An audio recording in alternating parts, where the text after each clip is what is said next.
ప్రభు నామమున మీ అందరికీ వందనాలు. ముఖ్యంగా ఈ సమయం ఇచ్చిన అయ్యగారికి, అమ్మగారిని బట్టి, సంఘముని బట్టి వందనములు చెల్లించుకుంటున్నాం. మరి ఈ స్టేజీ పైన వచ్చి మరి యేసు ప్రభు వాళ్ళు పలికిన మాటలను ధ్యానించి, అంటే మరి పలికి చెప్పేంత అర్హురాల్ని కాదు, కానీ కేవలం దేవుడు ఏర్పాటు, అంటే దేవుడు నన్ను ఏర్పరచుకున్నందుకు, మరి ఈరోజు దేవుడి అవకాశం ఇచ్చినందుకు దేవునికి లెక్కలేని వందనములు చెల్లించుకుంటున్నాం. మీ అందరికీ వందనాలు. మరి యేసు ప్రభు వాళ్ళు పలికిన, సిలువ పైన పలికిన 5వ మాటను మనం ఒక్కసారి జ్ఞాపకం చేసుకున్నాం. చదివి యోహాను సువార్త 19వ అధ్యాయము 28, 29.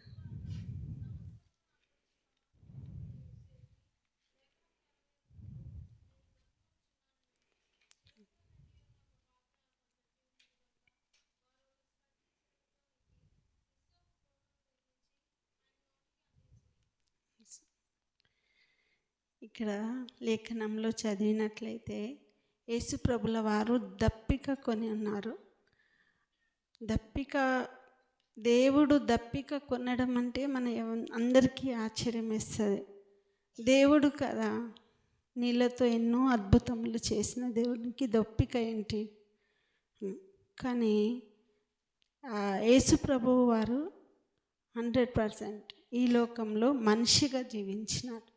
తన కన్య మరియ కడుపులో జన్మించిన తర్వాత 33.5 సంవత్సరములు తను జీవించిన రీతిగా చూస్తే మనము ప్రతి మనిషి మనం చేసిన కష్టం కంటే తను ఎక్కువ శ్రమ, మన బాధల కంటే తను ఎక్కువ బాధపడినట్లు మనం చూస్తున్నాం. శరీర అన్ని అనుకున్న కష్టాలు. మరి దేవుడు ఆ విధంగా మరి 100% మనిషిని మాదిరిని మనల్ని చూపించడానికి ఆయన ఈ లోకంలో అన్నీ అనుభవించినాడు. ఆకలి మనం చూస్తున్నాం, ఆకలి తనకి ఆకలి కూడా అయినట్టు మనం చూస్తాము. అంజూరపు చెట్టు దగ్గరికి వెళ్ళి ఆకలి అయినప్పుడు పండ్లను చూసింది, అది కూడా మనం అంటే దప్పిక కూడా అదే రీతిగా దేవునికి ఆ పరిస్థితిలో సిలువలో ఉన్నప్పుడు ఆయన ఉన్న పరిస్థితిని మనం ఒక్కసారి ఇప్పుడు వరకు 4 మాటలు మనం విన్నప్పుడు ఎంత బాధేస్తుంది. ఇంకా చాలా బాధాకరమైన మాటలు అవి. అసలు మనం అది చూస్తే మరి ఈ 5వ మాటను కూడా మనం ఒక్కసారి ఈ దప్పిక గురించి మనం ధ్యానం చేస్తే, ఈ లోక మనుషునిగా తనకు దప్పిక కొని ఉన్నాడు శరీర రీతిగా. అది మనం చూస్తాము. ఇంకా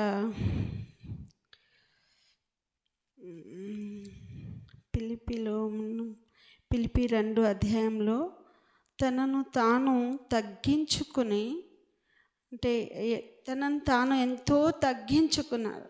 ఎంతో రాజుగా ఉండవలసిన తాను మనుష్యునిగా, బీదవాడిగా మాదిరి మనని ప్రతి దాంట్లో ఒక నార్మల్ మనిషి అయితేనే మనం ఎగ్జాంపుల్ తీసుకుంటాం.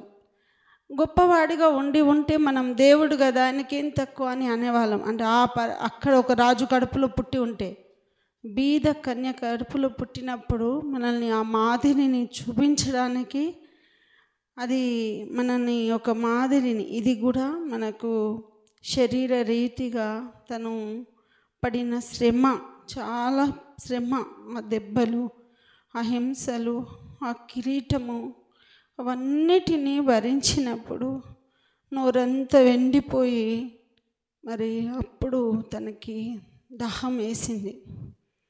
దాహం వేసినప్పుడు దప్పిక కొనుచున్నానని తను ఆ మాటను పలికినట్టు మనం చూస్తున్నాము. ఇంకా మనము చూస్తే యోహాను సువార్త 15:14 వాక్యము శరీరధారి అయి ఉండెను, మన మధ్యను ఉండెను. అంటే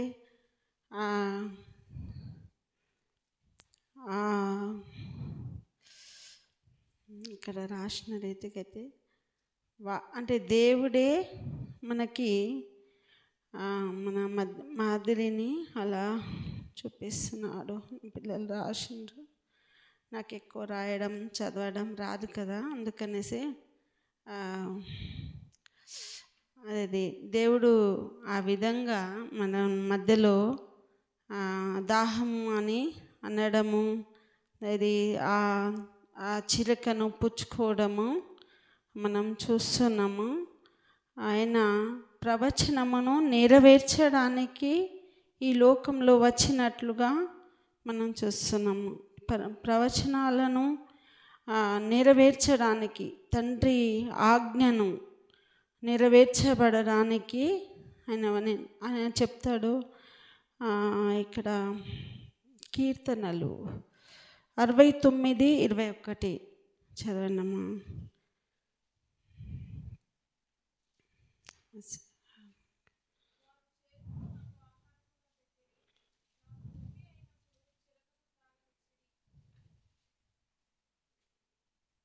ఓకే, 61వ అధ్యాయం 21వ వచనం.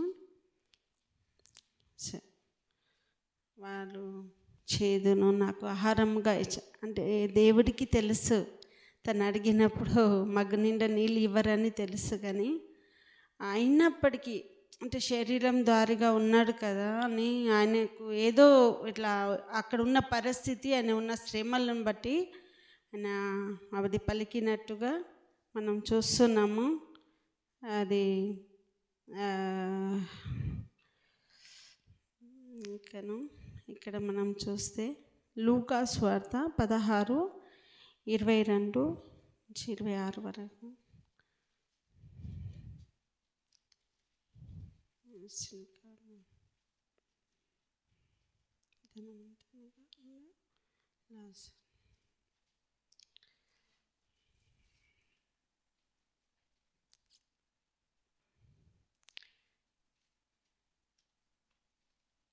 ఇదొక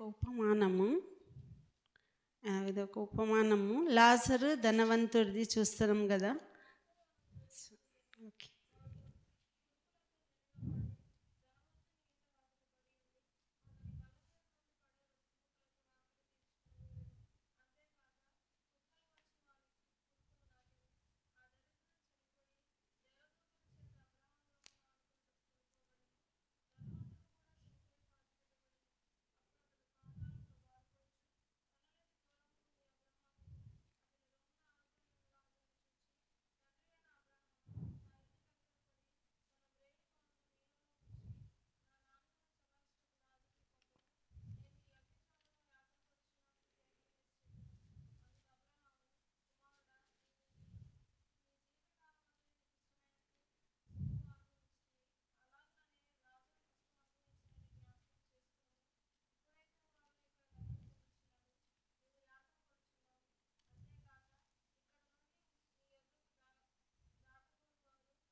దేవునికి వందనాలు. అయితే లాజరును ధనవంతుని ఉపమానము మనము చూస్తాము. దీంట్లో మనకు ఎంత అర్థమవుతుంది క్లియర్గా అంటే మనము అంటే ఈ శ్రమను మనం ఇక్కడ ఉన్న రీతిగా అయితే మనం అందరము పొందాల్సిందే. ఇది మనకు ఆ శ్రమలు ఆ కఠినంగా ఆ విధంగా ఒక చిటిక నీళ్ళతోటి ఒక్క చుక్క నీళ్ళైనా ఇమ్మని లాజర్ అడిగినట్టు మనం చూస్తాం. ఒక ధనవంతుడు అడిగినట్టు లాజర్ని మనం చూస్తున్నాం. అయితే మనకి శ్రమ రావద్దు అని తానే భరించినాడు. మనకి ఈ కఠినమైన శ్రమలు అన్నిటి నుంచి విడిపించడానికి యేసు ప్రభుల వారు ఆ కల్వరి శిలువ పైన తన ఆఖరి రక్తపు బొట్టును మన కొరకై కార్చినాడు. ఇంకా మనకు నిత్య జీవం ఇవ్వడానికి తనను తాను రిక్తుడిగా బలిగా అర్పించుకున్నాడు. తనని ఎవరు ఇబ్బంది పెట్టలేడు. కానీ ఆయన ఆజ్ఞను నెరవేర్చడానికి తన ప్రవచనాలను అన్నీ అంటే ప్రతిదిన తను శారీరకంగా కష్టంగా ఉన్నప్పటికీ ఆయన తండ్రి ఆజ్ఞను నెరవేర్చడానికి తను అన్ని విధాలుగా సిద్ధపరచుకొని, తండ్రి నన్ను వదిలేసినవా నా చెయ్యని అంటూ, దాహం వేస్తుందని అడుగుచు తనను తాను ఇంత బలిగా అర్పించుకుంటున్నాడు. మనం చూస్తున్నాం ప్రతి ఒక్క మాట ఆ పరిస్థితిలో మాట్లాడడం. మనకు ఏదైనా ఫీవర్ వస్తేనే ఏదైనా మాట్లాడమంటే ఓపిక ఉండదు. ఆ పరిస్థితిలో కూడా తను మాట్లాడుతున్నాడు. ఏదో అంటే తనకి అప్పగింతలు, తల్లిని ఏం జరుగుతుంది, మా అమ్మకి ఎవరు ఉంటారు, ఆ విధంగా తనకున్న బాధ్యతలను ఏ విధంగా పరలోక తండ్రి నెరవేర్పు, ఈ లోకం లో ఉన్న వారి ఆజ్ఞను బాధ్యతలను నెరవేర్చడానికి దేవుడు ఆ విధంగా ఇవన్నీ అప్పగించినాడని మనం చూస్తున్నాము. దేవునికి వందనములు చెల్లించుకుంటున్నాము ఎంతగానో. అసలు ఇంకా అంటే ఎన్నో రకాలుగా మనము దీనికి వింటాము, చదువుతాము. కానీ ఇవన్నీ మనం బైబిల్లో నుంచి ప్రతి మాట మనం రోజు చదువుతూ ఉంటే చెప్పడం చాలా కష్టము. కానీ చదువుకునేటప్పుడైతే మనం అర్థం చేసుకుంటాం, కొంచెం చదువు వచ్చిన వాళ్ళు. కానీ ఇంకొకరిని ఎక్స్ప్లెయిన్ చేయాలంటే అది కొంచెం ఎక్స్పీరియన్స్ అయి ఉండాలి, లేకుంటే కొంచెం ఎక్కువ చదువుగల వారు అయి ఉండాలి. దేవుడు నాకు ఇచ్చిన ఈ 2 మాటలు ఏంటిదంటే, పరలోక తండ్రి మనకి మాదిరి. నేను నేర్చుకుంది ఆయన ప్రతిదీ ఆయన జీవించిన ఇక్కడ 33.5 సంవత్సరములు చేసినవన్నీ మనం నేర్చుకోవడానికి, మనం ఇంకొకరిని నేర్పించడానికి, తన చిత్తానుసారంగా మనం జీవించడానికి, అది మనం చూపించడానికి తాను వచ్చిండు అని నేను నేర్చుకున్నా. అది నేను నేర్చుకున్నది మీకు చెప్తున్నాను. దేవుడి వాక్యమును దీవించునుగాక. మరి మీరందరూ దీని ప్రకారంగా ప్రేయర్ చేయండి. మరి దేవుడు నెరవేర్పును మనమును వాటి మనం పాల్పొందే ఉండేలాగున మరి ప్రార్థించండి. అందరికీ వందనాలు. సమయం ఇచ్చిన గారికి వందనాలు. మంచిదండి. 5వ మాట నిమిత్తం మనం ప్రార్థన చేసుకుందాం. మన మధ్యలో ఉన్న సహోదరుడు రాజేష్ వచ్చి ప్రార్థన చేయవలసిందిగా మనం చేస్తాం.